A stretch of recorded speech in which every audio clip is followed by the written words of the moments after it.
আপনারা বলবেন রাগ তো একটা মানে ন্যাচারাল, এ তো ওজন কন্ট্রোল করা যায় না। এটাও একটা মিথ্যা কথা।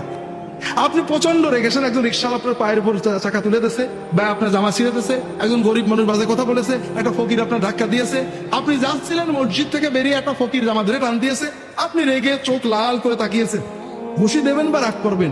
এমন সময় দেখেন আপনার পাশেই এমপি সাহেব দাঁড়িয়েছে, আপনাকে ডাক দিয়েছে, আপনার রাগ কি থাকবে? তাহলে এমপি কে দেখার কারণে আপনার রাগটা চলে গেল, ঠিক না?